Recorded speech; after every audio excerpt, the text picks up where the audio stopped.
الحمدللہ والصلاة والسلام علی رسولہ الکریم اما بعد اعوذ باللہ من الشیطان الرجیم بسم اللہ الرحمن الرحیم ان الشیطان یجری من الانسان مجرى الدم متفق علیہ۔ معزز سامعین، جیسا کہ ہم نے آپ سے یہ وعدہ کیا تھا کہ کالے جادو سے متعلق دوسرا پارٹ بھی ہم آپ کے سامنے رکھیں گے۔ پہلے پارٹ میں چند مفید باتیں ہم نے آپ کے سامنے ذکر کی ہے جو آپ کی طرف سے ہمیں اچھا ریسپانس بھی ملا ہے۔ تو جادو کے علاج سے متعلق مکمل طور پر 7 طریقے ہم نے آپ کے سامنے ذکر کرنا چاہیں گے۔ ان میں سے 4 جادو کا علاج کے جو پہلا پارٹ ہمارا ویڈیو آیا تھا اس میں ہم نے ذکر کیا ہے۔ آپ اگر چاہتے ہیں تو پہلا پارٹ بھی ایک مرتبہ ضرور دیکھ لیں، اور اسی کے ساتھ ساتھ ہم آپ کے سامنے یہ بھی عاجزانہ گزارش کرتے ہیں کہ ہمارے چینل کو سبسکرائب کیجئے، لائک کیجئے، شیئر کیجئے اور بیل آئیکن کو پریس کیجئے، اور ہمارے چینل سے متعلق آپ کو اپڈیٹس برابر ملتی رہیں گی۔ اب ہم ہمارے موضوع میں داخل ہونا چاہیں گے۔ جادو کا علاج سے متعلق 4 طریقے جو پہلے پارٹ میں ہم نے ذکر کیا ہے وہ یہ ہے کہ سب سے پہلے انسان اللہ پر توکل رکھے۔ اللہ پر توکل کے ساتھ ساتھ دوسرا طریقہ یہ ہے کہ 5 وقتہ نمازوں کی حفاظت اور گناہوں سے اپنے آپ کو بچا کر رکھے، یہ دوسرا طریقہ۔ تیسرا، اللہ کے رسول صلی اللہ علیہ وسلم پر جب جادو ہوا تھا، اللہ کے رسول نے جادو کے توڑ کے لیے، جادو کے علاج کے لیے کون سا طریقہ استعمال کیا ہے اس کو بھی آپ ضرور استعمال کیجئے۔ چوتھا اور آخری جو پہلے پارٹ میں ہم نے آپ کے سامنے ذکر کیا وہ ہے کہ قرآن کی تلاوت، مسلسل قرآن مجید کی تلاوت کرنا ہے، رقیہ شریعہ کرنا ہے یا کروانا ہے، دونوں صورتیں جائز ہیں۔ یہ 4 شکلیں جادو کے علاج کے توڑ سے متعلق ہم نے آپ کے سامنے ذکر کیا ہے، اور آج کے اس ویڈیو میں 5واں طریقہ ہم آپ کے سامنے ذکر کرنا چاہیں گے، اور وہ یہ ہے کہ جادو جب انسان کو ہو جاتا ہے تو ایسی صورت میں جادو کے توڑ کے لیے انسان کو ہجامہ کرنا چاہیے۔ ہجامہ اللہ کے رسول صلی اللہ علیہ وسلم کی سنت ہے، جس کو کپنگ کہتے ہیں۔ آج کے دور میں ہجامہ سینٹرز ہیں، کئی لوگ ہجامہ کرتے ہیں، کرواتے ہیں، یہ اللہ کے رسول کی سنت ہے، اور کئی بیماریوں کا علاج اللہ نے ہجامہ میں رکھا ہے۔ رسول کی ایسی عظیم سنت ہے، ہمیں اس سنت کو ادا کرنا چاہیے۔ حالانکہ میں یہ کہتا ہوں کہ اگر آپ کو کوئی بھی بیماری نہیں ہے، ہر بیماری سے آپ آزاد ہیں، پھر بھی اللہ کے رسول کی سنت کو ادا کرنے کے لیے زندگی میں ایک مرتبہ انسان کو ہجامہ ضرور کرنا چاہیے۔ دیکھیے، جیسا کہ ہم نے پہلے ویڈیو میں بھی ذکر کیا کہ جادو یہ ایک روحانی بیماری ہے، انسان کی روح کو لائق ہوتی ہے۔ جب کوئی آدمی کسی آدمی پر جادو کر دیتا ہے تو اس کے جسم کے گوشت، اس جسم کی ہڈیاں اور اس کے خون پر بھی اس کا اثر پڑتا ہے۔ اور حمد و ثنا کے بعد جو روایت کریمہ بخاری اور مسلم کی ہم نے آپ کے سامنے ذکر کی ہے، اس روایت میں اللہ کے رسول نے بیان فرمایا کہ یقیناً شیطان انسان کے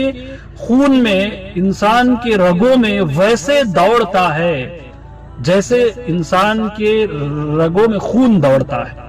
تو شیطان کو اتنا کنٹرول ہے، اتنا اختیار اللہ نے دے رکھا ہے آزمائش کے طور پر۔ تو ہمیں کیا کرنا چاہیے کہ ہجامہ کے تھرو یہ جو گندا خون نکالا جب جاتا ہے تو ایسی صورت میں جادو کا جو اثر ہے وہ بھی ٹوٹ جاتا ہے۔ اسی لیے ضرور آپ ایک مرتبہ زندگی میں ہجامہ ضرور کروائیے اور کریں، یہ اللہ کے رسول کی سنت ہے اور اس کے کئی فوائد ہیں۔ ہاں، بیماریوں سے علاج کے طریقے کو بھی ہجامہ استعمال ہم کر سکتے ہیں، لیکن ہماری پہلی نیت یہ ہونا چاہیے کہ اللہ کے رسول کی سنت ادا ہو۔ جب اللہ کے رسول کی سنت ادا ہو جائے گی، ضمناً فائدے جو ہمیں حاصل ہوں گے، جو روحانی بیماریاں ہمیں لائق ہوتی ہیں، جیسے جادو ہے، اسی طرح شیطان جو اٹیک کر لیتا ہے، جن ہمیں اٹیک کر لیتا ہے، یہ سب چیزیں نکل جاتی ہیں۔ اس کے علاوہ جسمانی جو بیماریاں ہیں، کینسر ہے، اور اسی طرح خون انسان کا خراب ہے، خون کی خرابیاں انسان کے اندر موجود ہیں، وہ تمام بیماریاں بھی کیور ہو جاتی ہیں ہجامہ کی وجہ سے۔ تو یہ 5واں طریقہ ہم نے آپ کے سامنے ذکر کیا ہے۔ چھٹا اور بہترین طریقہ وہ یہ ہے کہ جادو کے علاج کے لیے بسا اوقات ہمارا جو ذہن نہیں جاتا، عام طور پر ہمارا مائنڈ وہاں تک نہیں جاتا، وہ یہ ہے، ہماری توجہ نہیں جاتی، وہ یہ ہے کہ ہم اپنے گھروں کو پاک و صاف رکھیں۔ دیکھیں بسا اوقات گھروں کا حال بہت برا ہوتا ہے۔ کچھ خواتین ہوتی ہیں جو گھروں میں اپنے گھروں کا خیال رکھتی ہیں، اور کچھ خواتین ایسی ہوتی ہے جب ہم ان کے گھروں میں داخل ہوتے ہیں تو گھروں میں داخل ہونے کا من نہیں کرتا، گھروں کا نظام اتنا بگڑا ہوتا ہے، اور یہ کہیے کہ ان خواتین کے اندر بھی یہ جذبہ نہیں ہوتا کہ ہم پاک و صاف رکھیں اپنے گھروں کو۔ ہم تمام کی بات نہیں کر رہے، اکثر خواتین پاکی و صفائی کا خیال رکھتی ہیں، بعض خواتین ایسی ہوتی ہیں۔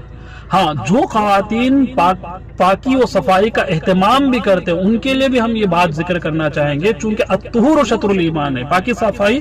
آدھا ایمان ہے۔ ہمیں اس بات کا خیال رکھنا چاہیے کہ جب جادو ہوتا ہے یا جادو سے متعلق کچھ ایسی چیزیں ہمارے گھر میں آتی ہیں، ہمارے گھر میں ڈالی جاتی ہے، یا ہمارے گھروں میں ہماری لا علمی میں ہماری پیٹھ پیچھے کوئی ایسی چیزیں ڈالی جاتی ہے، تو ایسی صورت میں یہ عاملین جو فساد زمین میں مچانے والے ہوتے ہیں وہ ایسا کرتے ہیں کہ ہماری سیکریٹ پلیسز یا جہاں انسان کا مائنڈ نہیں جاتا، ایسی جگہوں پہ جادو سے متعلق اشیاء دفن کی جاتی ہیں یا ڈالی جاتی ہیں۔ تو ہمیں کیا کرنا چاہیے، کچھ عام طور پر روزانہ ہم گھر کا فلور صاف کرتے ہیں، ہماری توجہ کہاں نہیں جاتی، وہ جگہوں کو ڈھونڈے، وہ جگہوں کو پاک و صاف کریں، وہاں سے دھول نکالیں۔ ممکن ہے کہ ایسی کچھ اشیاء ہمیں مل جائے جو ہمیں یہ پتا چلے کہ یہ جادو سے متعلق چیزیں اور گھر پر اس کا اثر پڑ رہا ہے، گھر پر اس کا امپیکٹ پڑ رہا ہے۔ کچھ ایسی چیزیں ہمیں گھر سے باہر نکالنا چاہیے، یا پورے مکمل طور پر گھر کو ہمیں پاک و صاف کرنا چاہیے۔ دیکھیں کووڈ-19 جیسے ہی آیا تو کچھ گھروں میں پاکی و صفائی کا اہتمام زیادہ دیکھا گیا۔ کیوں پاکی و صفائی کا اہتمام کر رہے ہیں؟ اس لیے کہ وہ سمجھ رہے ہیں کہ دھول ہے، ڈسٹ ہے، اور یہ لگ جائے گی اور انسان کو کووڈ ہو جائے گا، بچنے کے لیے کر رہے ہیں۔ اچھی بات ہے، لیکن کیا اللہ کے رسول نے ہمیں یہ نہیں کہا الطہور شطر الایمان، پاکی صفائی آدھا ایمان ہے؟ اور اسی پاکی و صفائی کا ہم اہتمام کرتے ہیں تو ڈسٹ سے بھی بچ رہے ہیں، اور یہ کووڈ-19 جیسی بیماری سے بھی ہم بچ رہے ہیں۔ ساتھ میں ساتھ جو ہم پر جادو ہوا ہے یا جادو کا کسی نے کوشش کر کے ہماری لا علمی میں ہمارے پیٹھ پیچھے گھر کی ایسی کوئی سیکرٹ جگہ اس نے ہائر کر کے وہ چیز ڈال دی ہے، تو ایسی صورت میں وہ جگہ ہم ڈھونڈ کر نکالتے ہیں، تو پاکی و صفائی کا اہتمام کرتے ہیں، تو جادو کا بھی علاج اس میں ہمیں مل جاتا ہے۔ ایسی کچھ چیز اشیاء ہم مل جاتی ہیں، تو ایسے صورت میں آپ بسم اللہ کہہ کر، اعوذ باللہ پڑھ کر، آیت الکرسی پڑھ کر ان چیزوں کو اٹھائیے، گھبرائیے نہیں، اور لے جا کر کہیں دور کچرے میں، آپ کے ایرے میں جو کچرا دان ہوتا ہے وہاں آپ اس کو ڈال دیجئے، ڈرنے کی کوئی بات نہیں ہے۔ یہ ایک طریقہ تھا جو چھٹا طریقہ ہے جادو کے علاج سے متعلق، وہ ہم نے آپ کے سامنے ذکر کیا، اور اس پر ہم نے کچھ باریکیاں آپ کے سامنے ذکر کی ہے، ضرور آپ اس پر توجہ دیجئے۔ 7واں طریقہ، بسا اوقات انسان کو جادو کے اثر سے متعلق خواب میں کچھ مخصوص مقامات دکھائی دیتے ہیں، بار بار ایک ہی جگہ اس کے خواب میں نظر آنا، تو ایسی صورت میں انسان کو کیا کرنا چاہیے، اس جگہ پر جائے اور اس جگہ کو جا کر دیکھیں کہ وہاں پہ کیا ہے۔ ایسی کوئی نامناسب چیز نظر آتی ہے تو اس کو وہاں سے نکال کر آیت الکرسی پڑھ کر پھونک کر جو پھینک دے اور اس کو کیور کرنے کی کوشش کرے۔ تو بسا اوقات کیا ہوتا ہے کہ انسان اپنے خواب میں بار بار وہ چیزیں دیکھتا ہے جیسے کہ اس مقام پر جادو ہوا ہے، یا اس کے پاس سے متعلق کوئی ایسا مکان ہے یا ایسا گھر ہے یا ایسا دکان ہے، تو وہاں پر جائے اور اس چیز کو تلاش کر کے آپ گھبرانے کی ضرورت نہیں، اس چیز کو وہاں سے اٹھائے اور کہیں دوسری جگہ پھینک دے۔ دیکھیے یہ 7 طریقے ہم نے آپ کے سامنے ذکر کیا ہے جادو سے متعلق، اور یہ 7 طریقے بھی انشاءاللہ ویڈیو کے آخر میں بھی ہم ذکر کریں گے، اسی لیے ہم چاہتے ہیں کہ آپ اس ویڈیو کو آخر تک دیکھیں۔ یہ 7 طریقے مکمل طور پر ہم آخری میں بھی ذکر کریں گے۔ یہ جو پہلے پارٹ کا ویڈیو ہم نے آپ کے سامنے بتلایا، آج کا بھی ویڈیو ہم نے آپ کے سامنے ذکر کیا، بسا اوقات انسان کیا کرتا ہے کہ ان 7 طریقوں کو اپناتا ہے، اس کے باوجود جادو کا اثر زائل نہیں ہوتا، ایسے نہیں اسے محسوس ہوتا کہ جادو مجھ سے کیور ہو گیا ہے، یہ بیماری مجھ سے روحانی بیماری چلی گئی ہے۔ تو دیکھیں ایسی صورت میں ہمیں اللہ پر بھروسہ کرنا چاہیے یہ ساتوں طریقے اختیار کرنے کے باوجود بسا اوقات انسان کو جادو سے شفایا بھی نصیب نہیں ہوتی، وہ غمزدہ نہ ہو، وہ مینٹل پریشر اپنے اوپر نہ ڈال لے، زیادہ افسوس نہ کرے، وہ یہ سمجھے کہ تقدیر کا حصہ ہے۔ اللہ تعالیٰ آزمانا ہمیں چاہ رہا ہے، ان ساتوں طریقوں اختیار کرنے کے باوجود جو شریعت کی روشنی میں ہے، اگر ہم کیور نہیں ہو رہے، جادو کے علاج سے ہم باہر نہیں نکل رہے ہیں، جادو کا توڑ ہم نہیں کر پا رہے ہیں، تو یہ اللہ تعالیٰ کی مرضی ہے۔ ایسی صورت میں بخاری اور مسلم کی اس روایت میں ہم داخل ہوں گے جس کے راوی ابو ہریرہ ہیں، کتنی بہترین روایت ہے۔ اللہ کے رسول فرماتے ہیں ما یصیب المسلم من نصب ولا وصب ولا ہم ولا غم ولا اذى، کہ کسی بھی مسلمان کو کوئی مصیبت پہنچتی ہے، چاہے وہ تھکان ہو۔ دیکھیے آدمی دن بھر کام کر کے جب اپنے گھر پہ آ کے اس طرح آرام کرتا ہے، مجھے بہت ریلیکس فیل ہو رہا ہے، وہ اس طرح کر رہا ہے، تو یاد رکھیے اس تھکان کو دور کرنے کے لیے بھی جب اس کی تھکان دور ہوتی ہے اس پر وہ اللہ تعالیٰ کا شکر ادا کر رہا ہے، ایسی صورت میں بھی انسان کو ثواب ملتا ہے، ایک مسلمان کو ثواب ملتا ہے۔ یہاں تک کہ کوئی اسے ماضی کا غم ستا رہا ہے، کوئی آنے والے مستقبل کے خطرات اسے ستا رہے ہیں، اس کے فیوچر سے متعلق وہ پریشان ہے، اور چھوٹا سا کانٹا، چھوٹی سی نب بھی اگر اس کے پاؤں میں، اس کے پیر میں چبھ جاتی ہے، اللہ کے رسول فرماتے حتی الشوک یشاقها الا کفر اللہ به من خطایاہ، اللہ کے رسول فرماتے ہیں کہ یہاں تک کہ ایک چھوٹی نب، چھوٹا کانٹا، چھوٹا بھی چیز اس کے پیر کو چبھ جاتی ہے، اللہ تعالیٰ اس کے بدلے اس کے ماضی کے گناہوں کو معاف کر دیتے ہیں۔ کتنی بڑی خوشخبری ہے۔ اور اسی روایت سے کی شرح میں بعض محدثین نے یہ بات بھی لکھی ہے کہ بسا اوقات رشتہ داروں کے ساتھ ہم جب ڈیل کرتے ہیں اور ہم حق پر ہوتے ہیں بسا اوقات، تو ایسی صورت میں رشتہ داروں کی جانب سے ہمیں جو تکلیف پہنچتی ہے، اور تکلیف زبانی ہوتی ہے کہ کچھ ایسے ٹارچر جملے ہمیں سہنے پڑتے ہیں اور ہم وہاں کچھ نہیں کر پاتے، یا یہ ہم کہتے ہیں کہ رشتہ داری کو مینٹین کرنے کے لیے ہم یہاں جواب نہ دے تو بہتر ہے، تو ایسی صورت میں ہم خاموش ہو جاتے ہیں، تو یاد رکھیے اس کی چیز کی وجہ سے ایک مسلمان کو ثواب پہنچتا ہے، ایک مسلمان ثواب لوٹ رہا ہے، یہ معمولی بات ہے، اور اس کا مستقبل بھی سنورتا ہے۔ تو یہ ساتوں طریقے جادو کے علاج سے متعلق اختیار کرنے کے باوجود اگر ہم جادو کیور نہیں ہوتا تو اللہ پر بھروسہ رکھے، ثواب ضرور ملے گا۔ ہو سکتا ہے کہ اللہ تعالیٰ ہمیں آزمایا، اور اس آزمائش سے اللہ تعالیٰ جب خود نکالے گا تو ایسی صورت میں جادو کا اثر بھی زائل ہو جائے گا۔ ہاں، یہاں ایک اور بات ہم ذکر کر دیں، بسا اوقات ہم نے بھی یہ دیکھا ہے اور بہت سے گھروں میں بھی یہ دیکھنے کو ملتا ہے، خواتین میں بھی یہ چیز دیکھنے کو ملتی ہے کہ انسان اپنی مینٹالٹی ایسی بنا لیتا ہے کہ میں بیمار ہوں۔ دیکھیے سائیکالوجی طور پر انسان اپنے آپ کو یہ سمجھ لے کہ میں بیمار ہوں۔ جادو کا اثر بسا اوقات جادو اس پر نہیں ہوتا، جادو کے اثرات بھی نظر نہیں آتے۔ کسی نے اس کو ذکر کر دیا کہ تمہارے اوپر جادو ہو چکا ہے تو وہ سمجھتا ہے کہ مجھ پر جادو ہو گیا، کہیں بھی گیا ہے تو ایسا بیہیو کرتا ہے کہ اب نارمل سا نظر آتا ہے انسان، تو یہ چیز اس کی ضرورت نہیں ہے۔ اور ایک چیز یہ بھی ہوتی ہے کہ بسا اوقات انسان پر جادو نہیں ہوتا، نظر لگ جاتی ہے، نظر لگ جاتی ہے۔ نظر بد کا علاج بھی شریعت میں موجود ہے۔ اب نظر بد کا علاج کیسے ہو؟ اب اس انسان کو کسی کی نظر لگی، اس کی پراپرٹی کو دیکھ کر، اس کے حسن و جمال کو دیکھ کر، اس کے علم کو دیکھ کر، اس کے ہنر کو دیکھ کر، اس کی طاقت کو دیکھ کر، اس کے ٹیلنٹ کو دیکھ کر، یہ چیزیں جب انسان دیکھتا ہے تو دوسرا آدمی نظر لگا دیتا ہے۔ اور اللہ کے رسول نے بخاری کی روایت میں بیان فرمایا العین حق، کہ نظر لگنا یہ برحق بات ہے۔ نظر کسی کو بھی لگتی ہے، اپنوں کی بھی نظر لگتی ہے۔ لوگ کہتے ہیں اپنوں کی نظر نہیں، ایسی بات نہیں ہے، اپنوں کی بھی نظر لگتی ہے، دوسروں کی بھی نظر لگتی ہے۔ بسا اوقات انسان کو نظر لگ جاتی ہے، اس کا جاب چلا جاتا ہے، بزنس ٹھپ پڑ جاتا ہے، تو انسان کیا سمجھتا ہے اس پر جادو ہو گیا۔ نہیں، اس کو بھی آپ توجہ کے ساتھ ڈیل کیجئے اور انتہائی سنجیدگی کے ساتھ یہ معاملہ سوچے اور فرق کریں کیا ہے ہم پر جادو ہوا ہے، جنات کا اثر ہے، یا ہم پر نظر بد ہمیں لگ گئی ہے۔ تو نظر بد کا علاج جو ہے دو طریقے شریعت میں موجود ہیں۔ پہلا طریقہ یہ ہے کہ جس آدمی پر جو آدمی ہمیں نظر لگاتا ہے اس آدمی کو کہیں کہ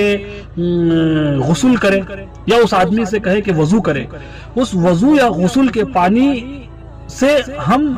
غسل کر لیں یا اس کو انڈیل لیں اپنے اوپر، تو یہ نظر بد کا علاج ہے۔ دیکھیں یہاں ایک دقت کیا ہوتی ہے کہ نظر لگانے والا ہمیں یہ نہیں ذکر کرتا کہ ہم نے آپ پر نظر لگائی ہے۔ ہاں، کوئی مخلص آدمی ہے کہ وہ آپ کے گھر میں آتا ہے، کوئی آپ کے گھر کی اچھی چیز دیکھ لیتا ہے اور وہ کہتا ہے، نظر لگ جاتی ہے، دل میں رکھ لیتا ہے، بعد میں گھر پہنچ جاتا ہے، پھر آپ کی حالت خراب ہو جاتی ہے اور آپ اس کے پاس ذکر کرتے ہیں، وہ آپ کے ساتھ کھل کر بول دیتا ہے کہ میں نے آپ کی فلاں اچھی چیز دیکھی تو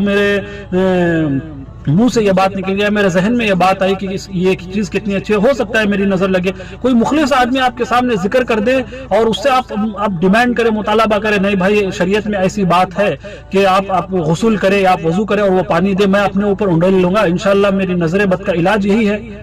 تو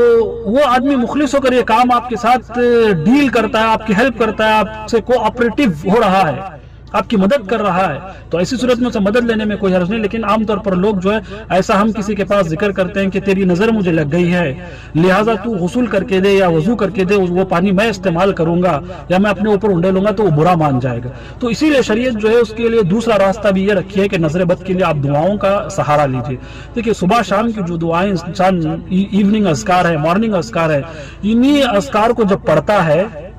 تو ایسی صورت میں یہ نظر بد کا علاج خود بخود ہے۔ اسی لیے ہم آپ کے سامنے ذکر کریں گے آیت الکرسی کا آپ اہتمام کیجئے، پھر اسی طرح معوذتین ہیں، قل اعوذ برب الفلق قل اعوذ برب الناس کا آپ اہتمام کیجئے ہر نماز کے بعد۔ اسی طرح بسم اللہ الذی لا یضر مع اسمہ شیء فی الارض ولا فی السماء وهو السمیع العلیم، اس دعا کو آپ 3 مرتبہ پڑھیے۔ اعوذ بکلمات اللہ التامات من شر ما خلق، اس دعا کو آپ 3 مرتبہ پڑھیے۔ اعوذ باللہ وقدرتہ من شر ما اجد واحاذر، اس دعا کو آپ 7 مرتبہ یا 3 مرتبہ پڑھیے۔ اسی طرح اسأل اللہ رب العرش العظیم ان یشفیک، اس دعا کو آپ 7 مرتبہ پڑھیے۔ تو یہ نظر بد کا علاج ہے جو شریعت نے بتلایا۔ تو آج کے اس ویڈیو میں ہم آپ کے سامنے ذکر کرنا چاہیں گے، آپ ہمارے چینل کو سبسکرائب کیجئے، ضرور دیکھیں اور اینڈ تک ہمارا ویڈیو کو آپ دیکھتے رہیں اور بیل آئیکن کو پریس کیجئے، لوگوں کے درمیان عام کیجئے۔ اسلام کا ایک صحیح پیغام ہماری اور آپ کی ذمہ داری ہے کہ لوگوں تک پہنچائے۔ تو جادو کے علاج کا یہ دوسرا پارٹ تھا جو ہم نے آپ کے سامنے ذکر کیا، مکمل طور پر 7 طریقے ہم نے آپ کے سامنے ذکر کیا ہے۔ سب سے پہلا طریقہ توکل ہے، دوسرا طریقہ نمازوں کا اہتمام، 5 وقتہ نمازوں کا اہتمام اور برائیوں کو چھوڑ دینا ہے، تیسرا طریقہ دعا ہے اور معوذتین کا استعمال یا معوذتین کو پڑھنا ہے، اسی طرح چوتھا طریقہ قرآن مجید اپنے آپ پر پڑھنا یا دوسرے ہم پر بھی پڑھ سکتے ہیں، کوئی حرج نہیں ہے، یا رقیہ شریعہ کروانا دوسری زبان میں، اور 5واں طریقہ حجامہ ہے، اور 6واں طریقہ گھروں کی پاکی و صفائی ہے، 7واں طریقہ خوابوں میں کوئی مخصوص علامات آپ کو نظر آتی ہیں اس سے متعلق تحقیق کرنا ہے، اور اسی طرح نظر بد کا علاج بھی اس ویڈیو میں ہم نے آپ کے سامنے ذکر کیا۔ آمین وآخر دعوانا ان الحمدللہ رب العالمین۔